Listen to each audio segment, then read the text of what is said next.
the 911. He didn't even blurt it out at the beginning. Shout out, y'all, man. I'm just gonna break it down, man. We're sitting in on the St. Pierce. It's a self-defense trial. You know, they're trying to hit him for a triple murder, but you know, we're seeing how the case unfolds, and of course, we're praying for St. Pierce to come home today. Is a factor the court could consider as to whether something is an excited utterance because the nature of something being self-serving. She doesn't want to get necessarily means that there's reflection in it because you have an interest. So you're Mr. thinking Hoempler about what's made going to be said. The so 911 phone call after the shooting, weeks ahead, but the law does not say he had that's just been attacked.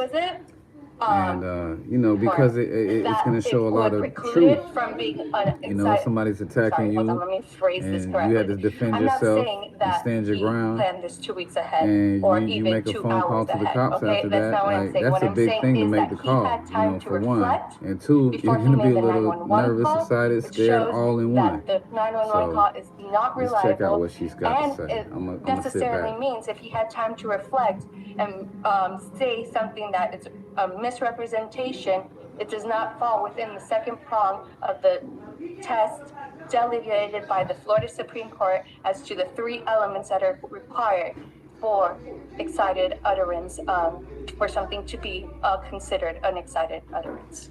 That's all I'm saying. He admitted to shooting 3 people on the 911 call.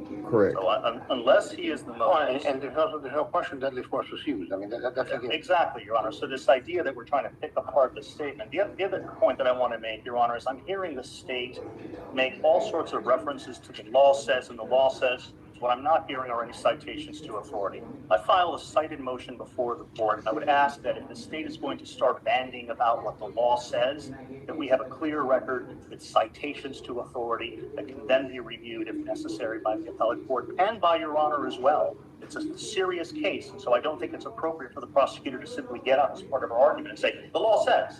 Well, I could do the same thing, Your Honor, and give you a very defense-oriented version. At the end of the day, it's very simple. It's not just the opportunity to reflect. And let me also point out that there is a significant discrepancy or there's a significance in premeditation in a first-degree murder case and opportunity to reflect as part of an evidentiary consideration, a threshold consideration regarding the admissibility of an excited utterance. As you saw, the third DCA is focused on the surroundings, what has just happened, what the individual is going through. That's an excited utterance. Otherwise, if you adopt the state's uncited contention, then there would never be excited utterances in criminal cases, because either A, there would be always some sort of an opportunity to reflect, and you basically, under the law these days, have to be unconscious or a vegetable not to be able to reflect. So it's not the definitive standard, or you wouldn't be able to get the evidence in. She's agreed that you can listen to it. She's agreed that you can listen to it, and if you decide you're not going to give it any weight, then you don't give it any weight. And I don't have a problem with that, Your Honor, because ultimately that's what the court needs to do, and I'm a proponent of that. All right. Well, here's what I'm going to suggest to you. I'll listen to the 911 tape probably. I don't know if I want to consider it or not. And bravo, Judge. My notes. I will go through your proposed orders from one side and proposed order on the other, and I'll vote. So you would like proposed orders as opposed to closing argument, Your Honor?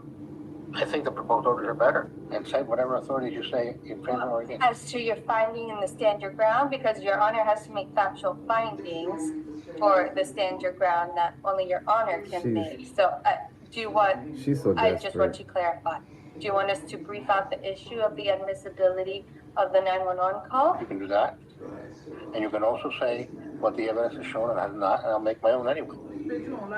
As I understand, Your Honor, you would like the parties to submit proposed findings of fact and proposed conclusions of law in the form of an order. The court will then study each. I may accept them, reject them, whatever. I mean, that's what the Supreme Court has said. Well, I have no objection. I would like to be able to make a closing argument as well. Okay, go ahead. You want to do it now? Sure. Sure. Okay. And just to clarify, the Beckon stay out of the third All it's saying too is that the court can consider factors outside of the call itself to determine whether there was enough Did she say the time court for is the port? reflection to so as to fabricate. In that case, there was a lift the court considered. Here, Your Honor can consider the audio of the shooting, the long pauses between the final shot, what the witness said on the stand about hearing the defendant when everybody else is lying on the ground say something. Look what I did, and execute Hector Rivera. So that's all I just wanted to add to the background case, and what it stands for. But as to closing arguments as to why Your Honor should deny the defense's motion to dismiss based upon statutory immunity. Judge, the law says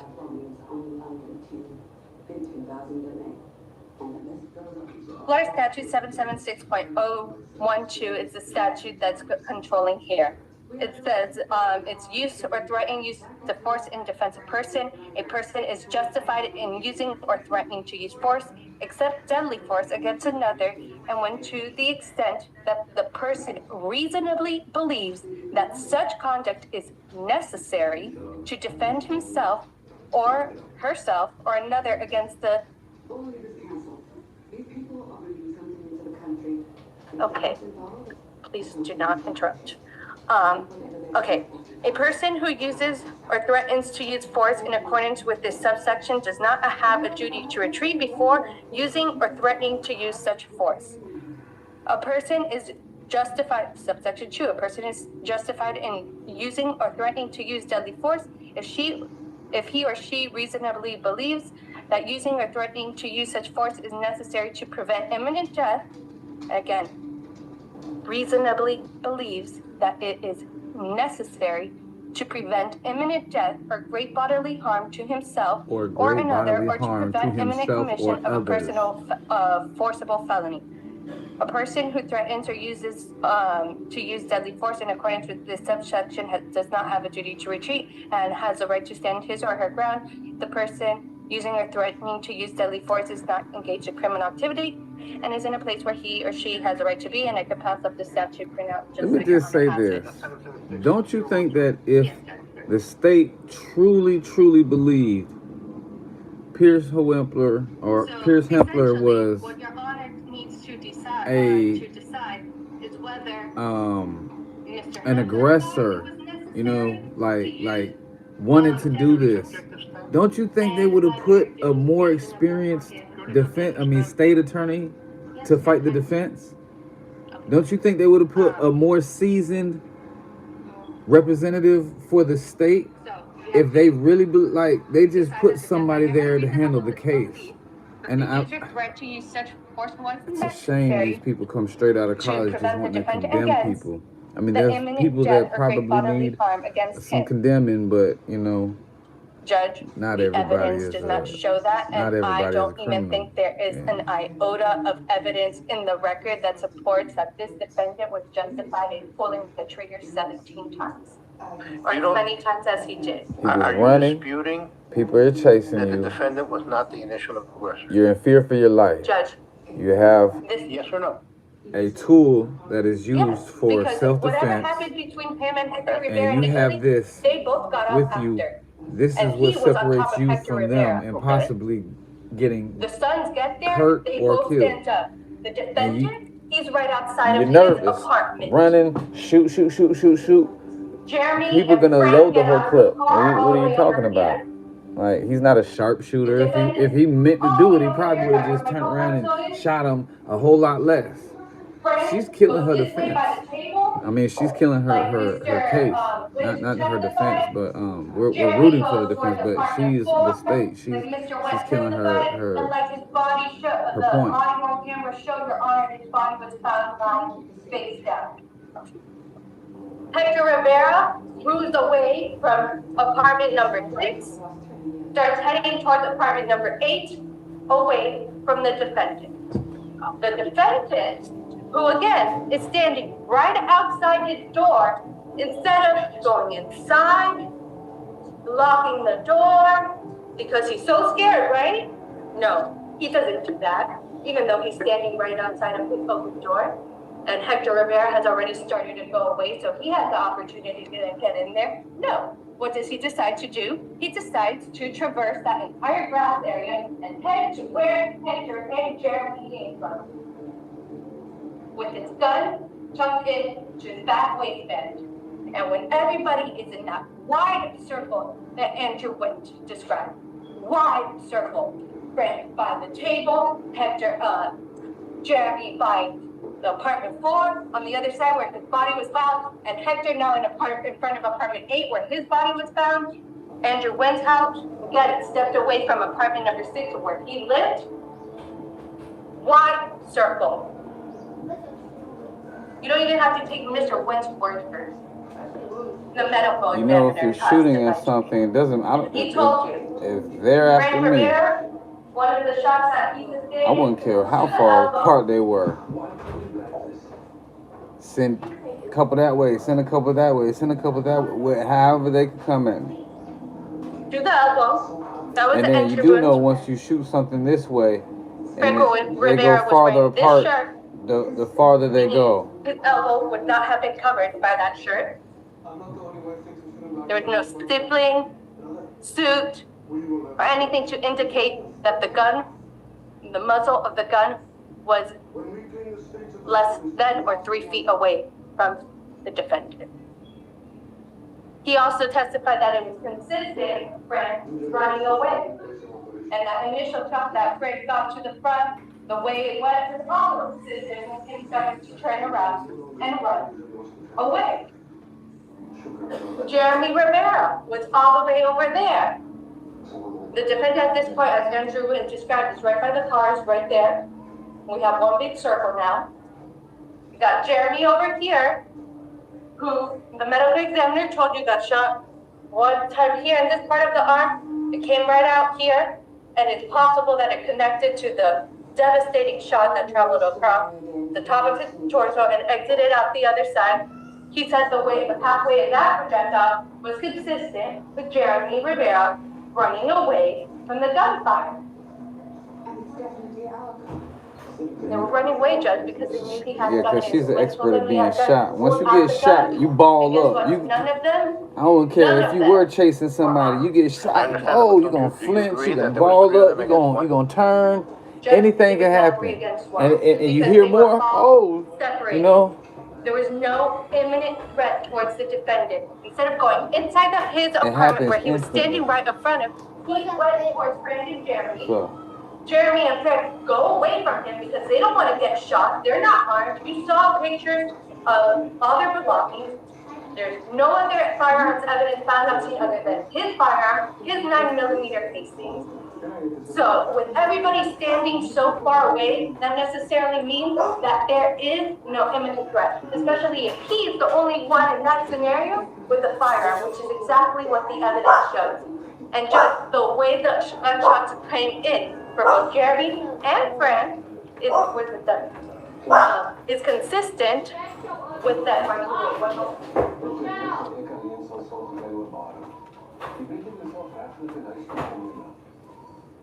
Come here, little boy. Whenever you come in here, we'll come take a look right at it.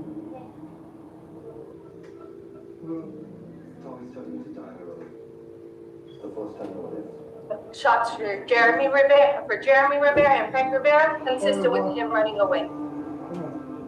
The shots, 6 shots to Hector Rivera. 1, 2, 3, 4. Technically the side, but still on the back end of the body. yeah, where you need to go? To the back. To the train station. Where's that? Dayland train station, I'll drive there. Yeah, Look at what I I'm did trying. here. Hold on, see if somebody can do it because I'm trying to sit through That this, was an and I'm on live execution, right Judge. now. That was not out of fear. That was out of anger and him being trigger happy that Y'all got they 17 responsibility, shots. so He it's, has to you be know. in fear of imminent threat to great bodily harm or death. And with everybody, 3 unarmed individuals who are not even approaching him, Judge, there is no imminent threat to use deadly force the way that he did. At best, Hector Rivera committed a misdemeanor battery against A the misdemeanor defendant. battery. At best. Do you agree that the defendant was not engaged in criminal activity at the time of the attack? Yes, Judge, but that doesn't entitle him to shoot his gun. No, but answer my question. You're arguing with me instead of answering that question. I mean, you're asking me to make factual findings. I'm going to do an order, but you're arguing with me. Okay, I apologize. She's arguing with the judge. Okay, sorry. Do you agree that the defendant was in a place that he had the right to be? Yes. Okay. All right, go ahead. I'm sorry. Go ahead. Continue. Fine, Judge, and I apologize for anything that may have come across the wrong way. He was not in imminent fear of death or great bodily injury.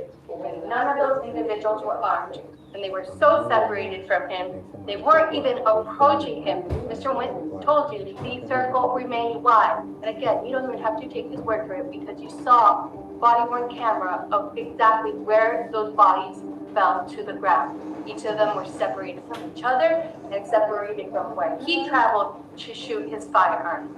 And not only that, Judge, the 15 first shots, consecutive. 7 seconds, another one. Over 30 seconds. The first one was consecutive. How many shots? From what I counted in the audio, I counted 15 consecutive shots. Okay? And then there's a pause for about 7 seconds. There's one more shot. Then there's another pause. I wrote actually down the timestamp. There's first 15 shots. That ends at 1 minute and 29 seconds of video. There's a pause for 7 seconds. There's one shot at 1 minute and 36 seconds. It bleeds over into 1 minute and 37 seconds. There's a pause for 34 seconds. 34 seconds. And then you hear on the video, again, you don't have to take Mr. Wynn's word for it. The video, you hear him mumbling something. And boom, he executed them. That was not justified, Judge. That was not out of fear. That was out of anger, pride of what he had just done, taken down an entire family in front of 2 minor children. What? None of them were coming at him. None of them were armed. None of them were threatening him.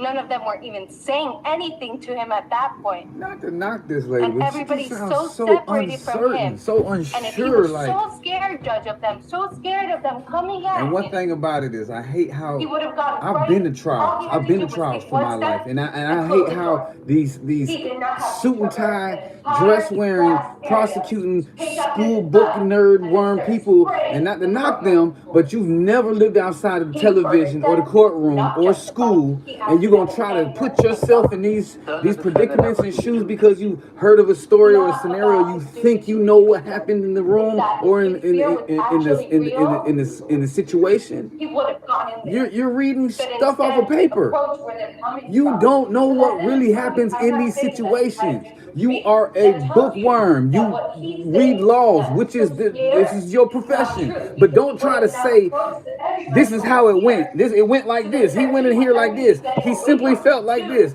He maneuvered like that. Don't say that because you don't know that. He would have just taken one step inside, close the door, call 911, say these people are attacking me. No, that didn't happen. He decided he was You don't. angry. In his life, the way that Larissa Cruz had disrespected him at the Presidente supermarket because this is his country and he deserves respect. He wasn't happy about that. He wasn't happy that Hector Rivera knocked on his door and approached him about it. And so he did something about it. He didn't act out of fear. It's not reasonable for him to think it was necessary, Judge. For him to think it was necessary to pull the trigger 17 times from people that are at least more than 3 feet away from him, and submit to you based off of the crime scene, they were further than that. Not armed. You saw pictures of everybody's belongings. You saw video of the police literally going through Jeremy Rivera's stuff. That doesn't mean somebody didn't come off and take weapons And off again, somebody. although he had no duty to retreat to his apartment, it's not about whether he had a duty to retreat. It's about whether it was reasonable for him to take the actions that he took, and it was not reasonable under the circumstances for him to traverse the grass over there, be so scared, and then start gunfire and pulling the trigger as many times as he did with those 2 pauses at the end, executing him. That comment to Hector Rivera was a "I got you" comment. It shows that he was acting out of anger, Judge. It was not necessary for him to do this. It was not necessary to kill all 3 of those individuals and shoot as many times as he did. He had no threat against him at that point. It could have been necessary to kill 1 or 2 of them, but not all 3 of them. Like, why did she say it like that? When Frank and Jeremy arrived, and Hector already got up, that physical struggle where the defendant is straddling him and there may have been scuffle and punching. You heard evidence that Hector had some contusions to his face. That ended when, by the way, the defender was on top of him. That ended, they got up. Jeremy and Fred see that their father, this man had just been on top of their father, that there's a physical struggle, and it's your dad. So they're gonna care about what's happening to him. They're gonna approach the situation, but they don't go attack him. No, they try to head towards the dad and go around the defendant. And again, the defendant brought himself closer to the situation instead of stepping right back inside. And again, I'm not see how she's trying to lay it out the whole way, like she was right there. Under these circumstances, Oh, and the kids just came. Yeah, this guy was beating up on their daddy, but shit, they just came friendly and didn't try to attack him at all. No, bitch, if I see somebody whooping my daddy ass, I'm coming to fuck him up too. Andrew Wynn told you that. And that's how that is. That's what they did. And they just over fucking stepped their motherfucking boundaries. And guess what happened? They got handled. They probably said things and things got stirred up. And you know, your adrenaline go from 0 to 100 real quick. They don't live there. His people called them over there. They don't live there. Oh, they got called over there. And then when they found out that the motherfucker, they fighting. Pierce and the daddy fighting. Bitch, of course you see somebody young fighting your old boy. What you finna do? Like she just said, what would you do? That's your dad. Bitch, you finna go him over and you think somebody else. How she just say, oh, they went around the defendant as if not to harm her, threaten him, not to threaten or attack him. Bitch, they went around the defendant to jumping. Yeah, what you talking about? That's the reason why she don't want that motherfucking phone call to play. That's exactly why she doesn't want the phone call. To use the deadly force. The judge not hearing none of that shit. I dig the judge because he's like, yo, she's trying to argue with the judge. She going back and forth even with the judge. Come on, man. You know? Listen, Pierce's lawyer is a vet. He been doing this for 22 years. I don't know where you come from, you little young dumbass lawyer, but you better go sit your ass down because you battling with the best. I got boundaries, you know. I'm on YouTube. Oh, you should have told me you was on YouTube Live. I'm just cussing. Your Honor, is the question whether or not 17 shots are a reasonable response? I did say it a little while ago. Yeah, the answer is that is not the legal test. But the thing about it is that, no, it's not even that. It's just like, if the state really believes that he did it, you know, understandably, there's a process they got to go through. And if you got to wait, I've had to wait that process. If you have to wait that process to get your life back, well, so be it, right? And that's what the court is willing to do, because it's nothing off of them to say, hey, we can wait to find this process. But listen, the state didn't put a veteran or a seasoned prosecutor on this case to actually, you know what I mean? Like, she's just, Your Honor, let me just, she's like, she's picking at strings. Simply that as defense counsel, reaching, as the representative for Pierce Hoempler here today, I want to make sure that I reiterate that we appreciate the gravity of this case, and we do not take lightly the fact that 3 people have lost their lives. Exactly. That said, Your Honor, Florida's legislature has passed a law that says that if you act in defense of yourself, you are entitled to be immunized from prosecution. The court knows the law.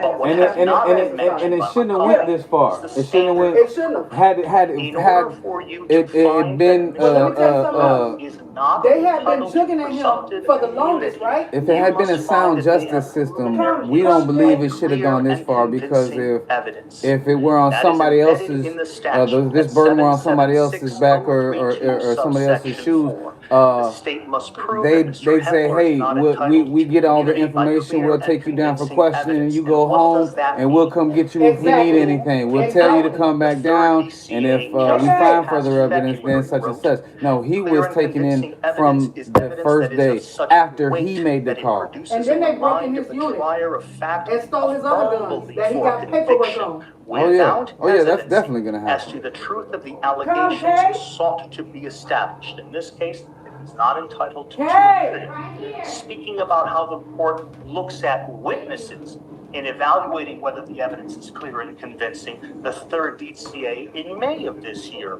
wrote, clear and convincing evidence requires that the witnesses to a fact be credible. The facts testified to must be distinctly remembered. The details must be narrated exactly and in order. The testimony must be clear, direct, and weighty. And the witnesses must be lacking in confusions as to the facts in issue. The elements that are not in dispute here are as follows. The state does not dispute that Mr. Hoempler used deadly force, neither do we. The state does not dispute that Mr. Hoempler was not engaged in criminal activity prior to the shooting, nor do we. And the state does not dispute that Mr. Hoempler had a right to be where he was. They concede that. They don't dispute that. So They the do only concede two that. issues. They do concede that. That he had a right to be where he was. Well, he had a right to be in his home. Right. Prior to the shooting, he had a right to be in his home. Right. And when the shooting began, he was in a public space. Right. So They had a right to be there. So then the only two issues for the court to decide are, first, whether Mr. Hoempler reasonably believed that deadly force was necessary to prevent imminent death or great bodily harm to himself, and two, whether Mr. Hoempler used such deadly force while resisting resisting the Rivera's attempt to murder him or commit a forcible felony. The perspective that matters, I believe, as you noted earlier, Your Honor, is Mr. Hoempler's. It's an objective person standard. The third DCA in 2023 said the objective standard of what is reasonable must be measured in light of the facts and circumstances as they appeared and were known to the individual defendant. In Mobley v. State, an older case by the third DCA going back to 2014, the appellate court wrote that the objective standard, quote, requires the court to determine whether, based on circumstances as they appear to the defendant when he or she acted, a reasonable and prudent person situated in the same circumstances and knowing what the defendant knew would have used the same force as did the defendant. The standard is what Mr. Hoempler would have done, not what my colleague not what my colleague believes to be the reasonable person standard. And so now let me give you the undisputed facts, stripped of the drama, stripped of the hyperbole, stripped of the theatrics. Here is what we know. Let's go. First, the call from Laritza Cruz to Hector Rivera precipitated this confrontation. That happened on November 13th, 2023. There is no dispute about that. They don't live We there. know that Hector Rivera's grandchildren were in the car, and as Detective Frederick told us, they listened to the conversation. They didn't know who the conversation was with. It was with some unknown woman, and they did not know what they were talking about. But as Detective Frederick documented in his report, and you'll recall that I went through that portion of his report carefully with him on Tuesday, the children testified that their grandfather was angry. He was upset. That's what Detective Frederick wrote down in his narrative report that day. When they arrived at the apartment building, Your Honor, the children testified that children told the police that their grandfather was visibly upset. When they got to the apartment, Mr. Rivera exited his vehicle and went straight for Mr. Hoempler's door. We also know that it is Mr. Rivera, Hector Rivera, who initiated the confrontation. The prosecutor disputes that. I don't see how, based on her own witness's testimony. First, the grandchildren, again, documented by Detective Frederick, told the police that their grandfather went up to the apartment door and got into a fight with Mr. Hoempler. Mr. Wint, a resident so they of went the to the building, man's house, saw started the Mr. fight. Hector Rivera walk by him on his way to the apartment, told police that Mr. Rivera was angry. He admitted it on cross-examination. Yes, he said, Mr. Rivera was angry. No, he said, Mr. Rivera was not there to pay a social call. And Wint saw all of this. He was standing right outside by his car when Hector Rivera pulled in with his white Cadillac and the two kids in the back. So I don't see how it can be credibly argued that Mr. Rivera was not the initial aggressor. We know also that Mr. Hoempler answered the door, and that's when the yelling begins, the shouting. Your Honor heard that on the video. You heard the audio confrontation between these two men. We know that it was a very heated argument. Hector Rivera's grandchildren, again, as documented by Detective Frederick in his November 13th report, confirmed that there was an altercation between the men. Andrew Wint saw the confrontation.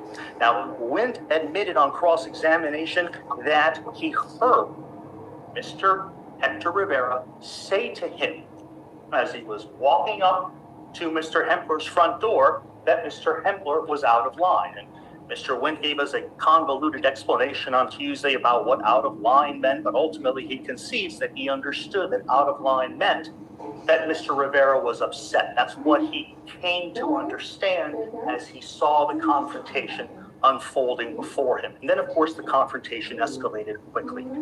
Hector Rivera's grandchildren told police officers on November 13th that they saw the physical confrontation commence. Andrew Wint also witnessed the physical confrontation. He told detectives on November 13th that at some point both men ended up on the ground. While on top of Hector Rivera, Andrew Wint told officers, as reported by the detectives in their own report, that Pierce Hoempler tried to de-escalate the situation. Andrew Wint conceded that point on direct examination on Tuesday. This man tried to stop the confrontation. It's documented by the police. Andrew Wint saw a firearm in Mr. Hoempler's waistband. And again, when the two sons arrive, Frank and Jeremy, they too are close enough to Mr. Wint, where Mr. Wint says to them, don't make it worse. He says that. It's documented once again in detectives' reports of November 13th, 2023. It's right there. And what Wint said, as the detectives documented, was the greatest, as he saw the two sons, so, Frank and Jeremy, approaching Lord be Mr. to him, Hoempler and Most Hector. High, but let His will be done. Mr. Wint says that he yelled, the guy has a gun, don't let the situation get worse. Work through the judge. He also told detectives that at that point, this man, Mr. Hoempler, got off of Hector Rivera. Claiming Victorian. Wint told the police that day on November 13th that the sons began to circle Pierce. And I'll get to that point in a second because there was some shifting of testimony down the line. Then she said, oh, it's be friendly. Yeah, they circled him so he I can go understand that. I'm nowhere. allowed to object during the argument. He's alluding to evidence that was not before this court. You argued the same circle when you said there was trying to get your head He's to the saying what he said to the She said it. detective, not what he testified to yesterday before your honor. Because what he testified to before your honor yesterday, he explained what he meant by circling. Tried to impeach him, didn't work because his story was consistent. He's trying to bring forth evidence that is hearsay and inadmissible in argument We need to go based off of what the witness said on the stand. It was part of the evidence, Your Honor, and if it's going to be a win at any costs attack by the state, that's one thing. But that's what the witnesses said. The court will have a transcript, and it's incredible that the state would even get up when there's not even a jury and object to closing argument. I didn't open my mouth once during the dramatic presentation, and now I can't even get a word out because she decides that I'm going outside the record.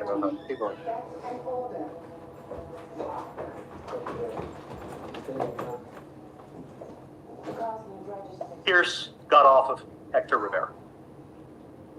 He said she's nervous. that they began to circle. She is the state, the prosecutor.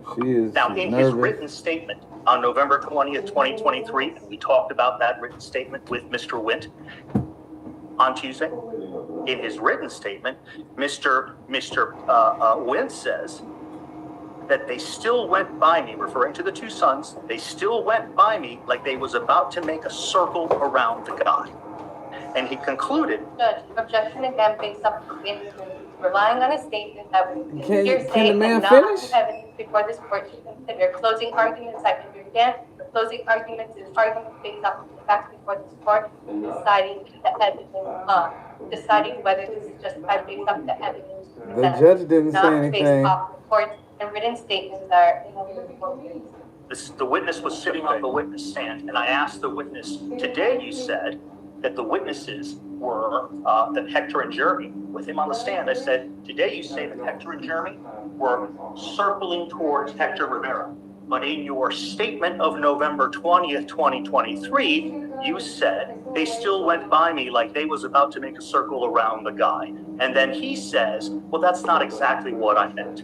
The impeachment was conducted, it was completed, it was perfected. There is no reason for the objection.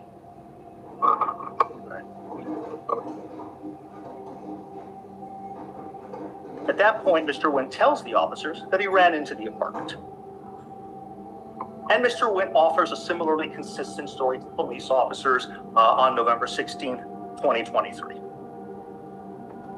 Now, Mr. Wint's testimony, however, begins to shift. And it begins to shift, as he admitted, after speaking to members of the Rivera family on sometime between November 13th and November 20th, 2023, Mr. Wint has the conversation with certain members of the Rivera family, and then suddenly there are additional facts that he wants to add. And those additional facts, as Your Honor will recall, are the most damning facts, right? The testimony that he saw my client shoot these individuals, particularly Hector Rivera, even after they were down. But then on cross-examination, he admits the exact opposite. In his written statement and on November 16th, he says he saw this. But then what happens on cross-examination? Mr. Wint, you were inside. Yes. Was the door closed? Yes. Was the window closed? Yes. Were you looking out the window? No. Were you looking through the peephole? He didn't even know what a peephole was. But eventually he said, no, I was not. So then, Mr. Wint, you agree with me that you could hear, but you could not see. And the answer was yes. Yes, I didn't see it. So the statement that there was a shooting and execution, as my colleague so dramatically states over and over again, there's no evidence of that, Your Honor. There's none whatsoever. Because Andrew Wint changed his testimony. And he changed it, interestingly enough, after he spoke to members of the Rivera family. Now, there are a number of other issues, of course, with Mr. Wint's testimony, not least of which, of course, is his changing of the testimony with respect to when or who Jeremy and Frank ran to when they reached the apartment. You should look at his testimony from Tuesday carefully, because his words to detectives on November 13th are quite clear. Both men ran towards Pierce and Hector. By the time he's sitting in the chair in the courtroom, they're only running towards their father and not him.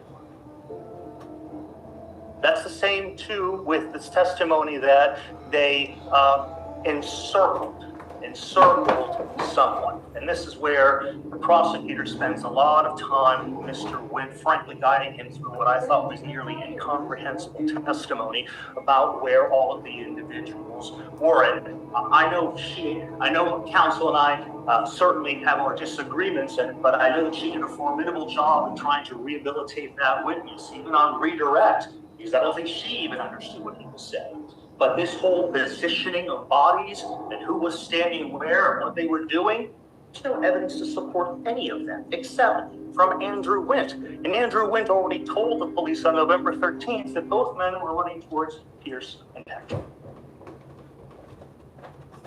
Likewise, we get to the issue of the number of gunshots. I don't want to minimize that there were a number of gunshots. 17. 17. I am not running from that fact, Your Honor, because self-defense cases are not based on how many shots are fired. There is no case that says you can shoot up to 10 times, and then after that, it's murder. It all comes down to what a person is thinking in that section. And in fact, police officers, if you look at any number of police-involved shootings, you will see that people are trained to fire in clusters. That's what happens, particularly with a semi-automatic weapon. You fire in clusters. And so the notion that more than one gunshot is fired is, to me, not evidence that he was spent on murder and not self-defense. But the number of gunshots, ultimately, I think is a red herring for purposes. That's what I said earlier. I said if I would have shot 3 times, it would have been more like murder, because that was, I'm so precise. This is my intent.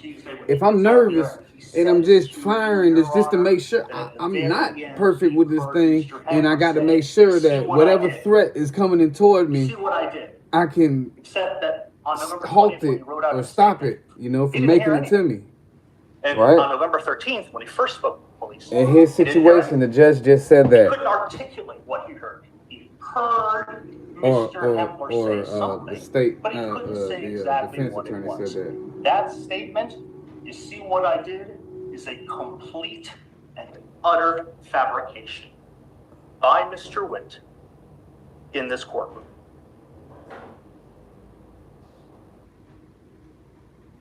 And remember, Your Honor, clear and convincing evidence requires that you find that these witnesses and their testimony have credibility.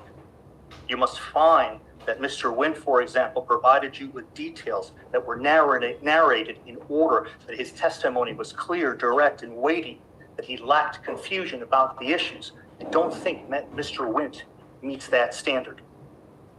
The medical examiner came in here, and as all good medical examiners do, he gave it to you black and white. And that medical examiner told us very clearly that his job is not to determine whether or not someone acted in self-defense.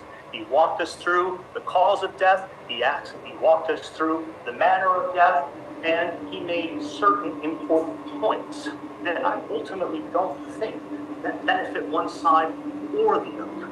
He told us that it is difficult for him, if not impossible, to tell you where a shooter is relative to a decedent in a gunshot case. He can give you his opinions, but he can't tell you ultimately if that is with 100% certainty. He just can't do it.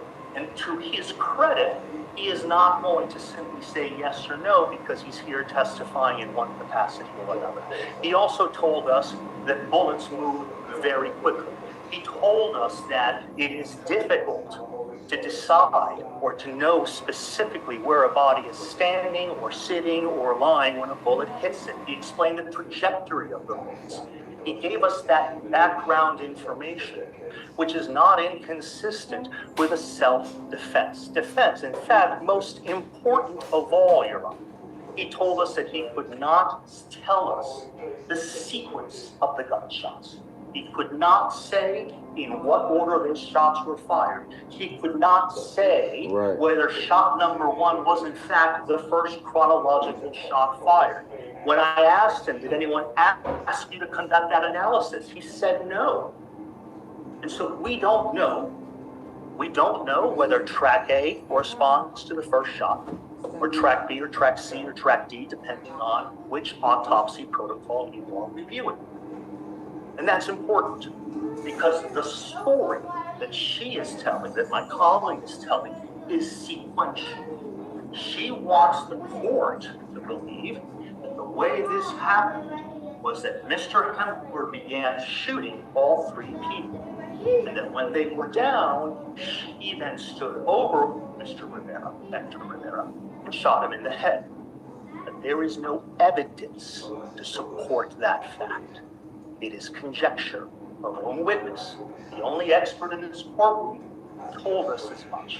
Now, what about the testimony from the medical examiner that the witness could have been turning? I'm sorry, I didn't hear you, Your Honor. The testimony from the medical examiner when he said that the witness could have been turning when they were shot. Sure. Yeah, And that's you where hit with a bullet, you can turn any direction. The fact that bullets travel at a high rate of speed. Look, do that this. Flick some coals on somebody. And watch how fast they move. That bullets move at a very fast pace. The witness, the victim, could have been turning. In fact, as I explained to him, or as I asked him in my own hypothetical, is it possible that I begin firing at someone when they're facing me and the bullets end up hitting other parts of their body? And he said yes. That was his response. And it's available for the court to review on the transcript. So, the theory that a gunshot... Do you have a transcript of the detective's testimony? No. No, I don't have any transcript right now, Your Honor. I simply meant to say that the medical examiner's it testimony is there. will be available, obviously, for the court. But my point is that to the extent that the argument is that a gunshot wound to the back is evidence of a purposeful intent to shoot someone in the back, that's not what the medical examiner's testimony was. In fact, the medical examiner says it's very difficult to predict, especially because, remember, his point of view is... And he's a professional, so you got to think his opinion is highly... credible. Doesn't mean they're always going to be right. There's those instances where things could seem, like something they've seen before, similar to another scenario, and it might not exactly be that. So that's what these trials are for, to find out actually, what is and what isn't, versus opinions and statements. It turns into a physical confrontation that results in the shooting of three people. What's important here, and what's being omitted, is that it was, as the court pointed, 3-on-1. At the moment that Mr. Hoempler takes action, lawful action, I would argue, he is surrounded by 3 individuals. One of those individuals, Hector Rivera, is incredibly angry. We know he was angry because we heard it on the video. On the audio. We know he was angry because his grandchildren told us that. No, he was angry because Andrew Wynn heard him say Pierce Hoempler crossed the line. And so as Mr. Hoempler is confronted by Mr. Rivera initially, and the struggle begins, Mr. Wynn tells us that Mr. Hoempler tried to de-escalate the situation. And Mr. Wynn tells us that when Mr. Rivera's children arrived, Mr. Hoempler got up. And at that point, Mr. Wynn says, initially, the witness wasn't certain, that Mr. Hoempler wasn't certain. Now, of course, to get out from under the basically the guy comes to frankly, Your Honor, St. Pierce, starts the problem, comes to his house to start the problem, gets into a fight with him, loses the fight. At that point, while the person who is surrounded has to the defendant is getting up and leaving because he's won the fight, like a man, hey, listen, you on the ground, I'm out of here. The mind of anyone. Now he's surrounded. Now he was de-escalating. You heard the defense say he was de-escalating the situation. He made these attempts. This is from the witness. So now he's trying to leave, go back home. But now I'm surrounded. You put yourself in these predicaments. You really got to hear and think about it. What would you do? She's the one. What would you be thinking of? This entire problem. Frankly, I still don't understand why anyone who is threatened, as she claims, to be shot wouldn't call 911. If someone threatened to shoot me, I would call the police. I wouldn't even call my wife, I wouldn't even call my friends, I would call the police. She didn't even do any of that. And in fact, she didn't even start running. She walked briskly, is what she says. And then she called Hector. What about the children's testimony? The children's testimony, and you will have it, I believe that we have stipulated to the admission of the children's testimony, the audio tape, the court can review it. It is consistent with our theory of defense, Your Honor. It is consistent both on November 13th when Officer Roll interviews the children on his body-worn camera, and it is consistent with the statements they give 2 or 3 days later, I believe, at the Christie House or the State Attorney's Office during a subsequent interview. The children's testimony supports our position. So, Your Honor, from an objective standpoint, yes, it is a tragedy that 3 people lost their lives. Yes, what happened here is an incredible act of violence. There is absolutely no doubt about that. But at the end of the day, the court, while requires it, the court must look at this set of facts from Mr. Hoempler's point of view. And his point of view is informed by the children's testimony. It is informed by Andrew Wynn's testimony, at least as of November 13th, 2023. It is informed by the subsequent statements given by the children at the Christie House. And ultimately, I think that it is not rebutted by the medical examiner's testimony. And so it's not a question of whether or not he had a right to act. He did have a right to act. It's a question of whether or not that action should be immunized from prosecution. And it is a serious case, and it does require a great deal not only of the advocates, but also of the court to reach the right decision. And that's why I hope that Your Honor will also take a moment to listen to the 911 call placed by Mr. Hoempler. He called the police. Other people called the police as well, but he called the police. He admitted his liability. He said he shot 3 people, 3 people down, which is what he says. And you can hear the emotion in his voice, like any other person. Because I think that if he had called and calmly recited what had happened, you might be thinking, well, is this person a robot or simply a stone cold killer?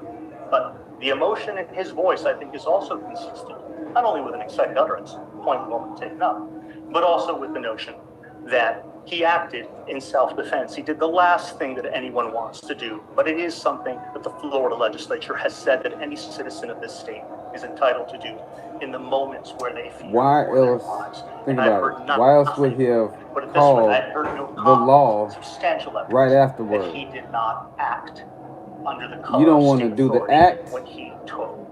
You don't want to have to tell that you did the act. But if you didn't have that type of intent, this was not how I started this day or even this event, So long as you don't repeat the same thing that presented, then why would I have a fear of calling, as he did? Of the defendant's actions in this case, and in order to do that, you have to look at the evidence that you were presented. And the evidence, what started this case was not Larissa Cruz. It was the defendant having an argument that was on video at the Presidente. He got in an argument at Presidente. He then saw Larissa Cruz and followed her. You saw him on his bike. You saw her, and when you listened to her testimony, she was scared. He was following her. He threatened to kill her. He told her, "You have to respect me. I'm the boss." That's what started this case.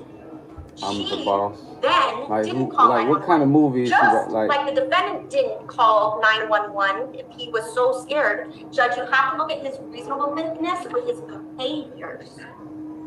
This shows Hector went there and he was mad. Mr. Wendt was not able to say who started the physical confrontation. He said he looked away, and when he was back, that the defendant was on top of Hector. The audio in this case, you got to hear it before. You hear the yelling, but you can hear, when you listen to it, you can hear this defendant yelling, "Hector!" You can hear, you can distinguish whose voices are whose. And the most angry person is not Hector. It's this defendant. He's swearing, he's yelling. That is not the action of someone in fear. You have to consider all of these things together when you're determining whether or not it's reasonable. Man, I know people that will cuss you out, want her to fly. But when their nerves just work, they're gonna holler and hoot just like anybody. If you're in fear for that doesn't mean somebody's aggressive or violent. Fear. What would a reasonable person do? A reasonable person would say, "Oh my gosh," and go in their house and shut the door. That has nothing to do with the duty to retreat. It has to do with what a reasonable person would do, Your Honor. He didn't do that. That was not his duty to retreat. She keeps on harping over the same issue. That is not his duty to retreat. You, Judge, says that these two this men is his that came up house. This is his community apartment. He has the right to do that. You don't hear them yelling and shouting. The only person you hear is the defendant.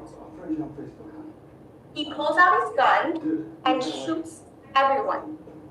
Yeah, we could. You can use this, but you don't want to submit the phone call that shows his side of things. You got all their side of things, but you don't want to use his. It's completely corroborated by the audio in the case. Isn't that a little uneven? And everything else. The placement of the casings, the placement of the bodies. Mr. Wynn told you. He didn't say he couldn't see out. He said initially he couldn't see out because he was hiding for his life because there was a person outside shooting everyone that he could see. Now, I will object to that, Your Honor, because that is blatantly not in the record. So what's good for the goose is good for the gander in that regard. That's not accurate at all. Okay, Judge, then Mr. Wynn said he did look out. He was able to see out, and he could only see the defendant moving. He said, I could see the movement. I didn't see anybody else. Then we have the audio. After the initial round of shots, there's 6 to 8 seconds.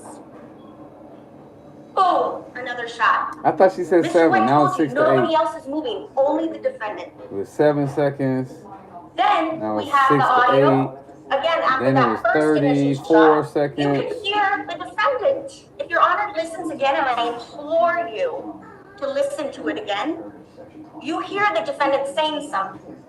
Counsel wants you to believe that Mr. Wynn is just making it up, that he heard the defendant say something to the Rivera before he executed it. Okay. You don't have to just believe something. Mr. Wynn. And y'all done made the whole something he said up. Audio. So look what I did. Are you sure? To him. Counsel wouldn't let him finish what is anybody sure this is what he said? Objection, Your Honor. No? Again, that's what I thought. It's a misstatement of the facts. Again, go ahead. He said something. He didn't get to finish. He said something like, you hear it on the audio, and then boom, another shot. 36 seconds later, Judge. She said 34 seconds earlier. 36 seconds later, the final shot. It went from 30 seconds to 34 seconds. Now it's 36 seconds.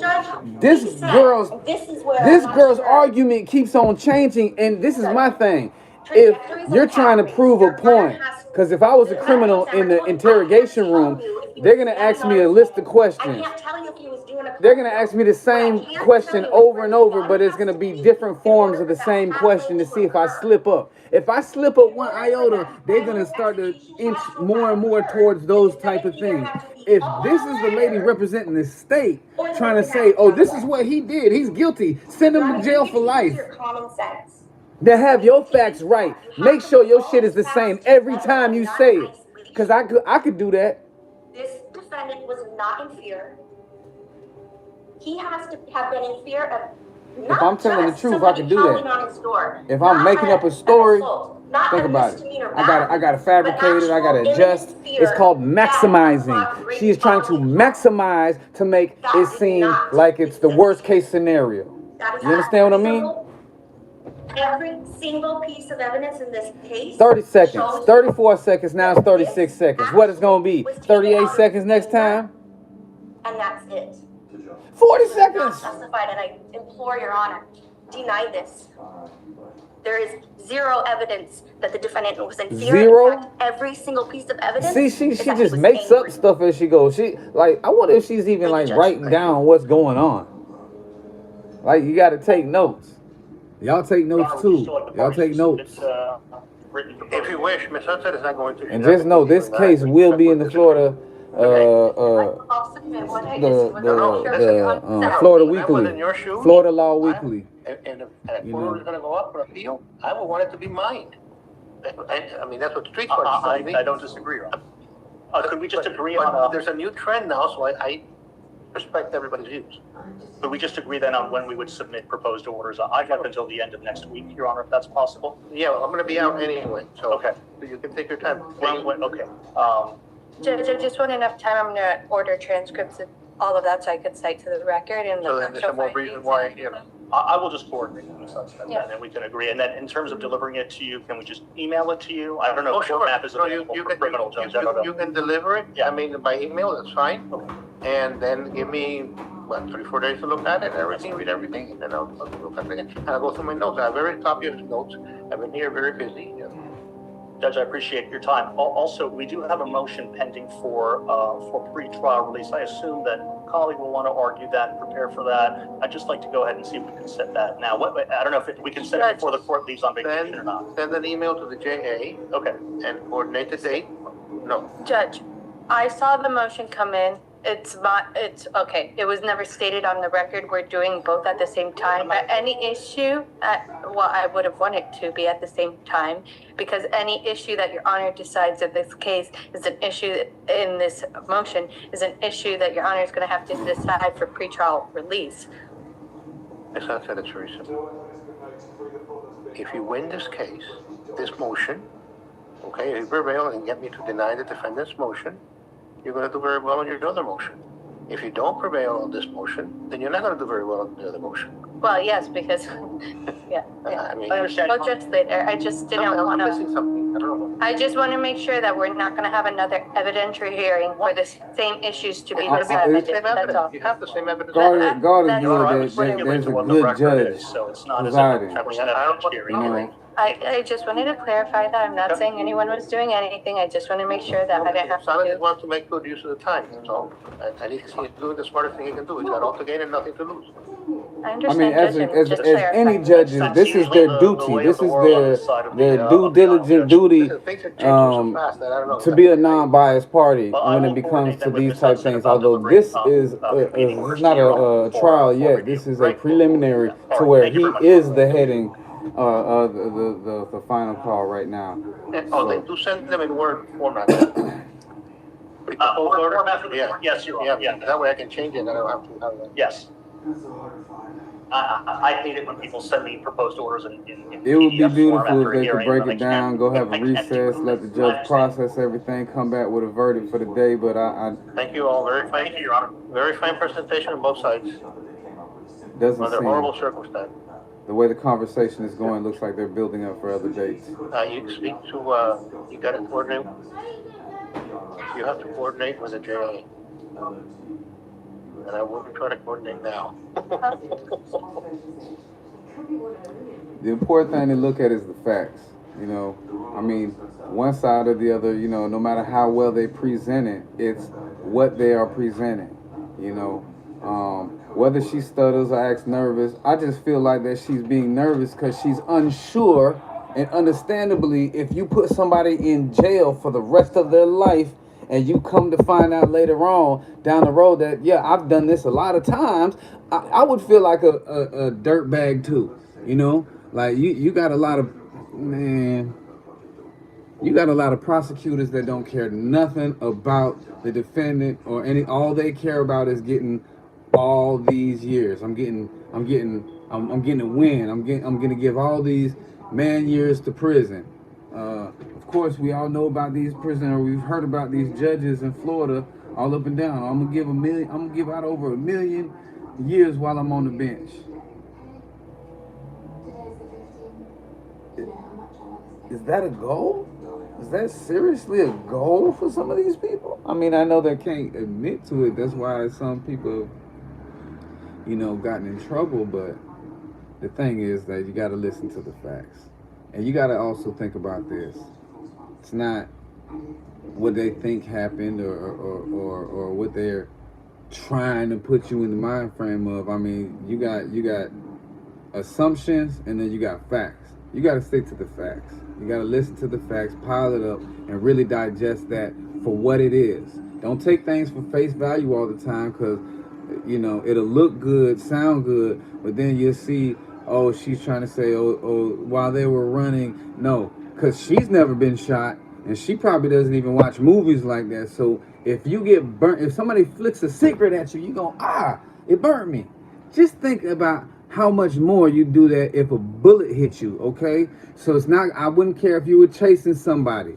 You get hit with a bullet, you might just, or turn, flip. You might fall over and roll in a ball. You never know exactly what the hell happened if you don't have footage, eyewitness, or like eyewitness video, or and even when it comes to eyewitnesses, it's like if we don't have matching testimonies from outside sources that corroborate or that actually line up with each other, then it's still hard to say, because now we got to see if this is a credible witness. You know, is the witness testimony going to be worth anything? So, you know, just do your due diligence, listen to the facts, man. Like I said, we praying for Pierce. If we do have somebody that comes back in the courtroom and gives us an update, we'll come back in and let y'all know on the updates, because we do need to let the fans know we're not gonna let this just go hanging. Of course, we will be at the doors in the celebration when they open them for the bro. So we're just making sure that, like I said, you know, and condolences to the family, condolences to those people that lost somebody that they love. But understand this, that the person you love might not had a good heart or move with the same intent that you do. You know what I mean? Like, you might be a great person and feel like they were a great person to you, but bad people do great things. You know what I'm saying? Sometimes great people do bad things, but what I mean is you can't just say that they weren't, you know, on some BS at that moment, right? So any updates, we're just gonna keep you, updated in the loop, and we hope y'all got St. Pierce in your prayers. We love y'all. We thank y'all. And that is real spit, man. Thank you, guys. And if y'all got any notes y'all want to drop in and say anything to the family, friends, and neighbors, man, go ahead, drop it in the comments, because this will be posted on the page. Y'all please let us know what y'all think, y'all thoughts. We would love for you to watch it and just drop your thoughts in the comments. It's all love, man. Appreciate y'all. Salute. Real spit. Okay.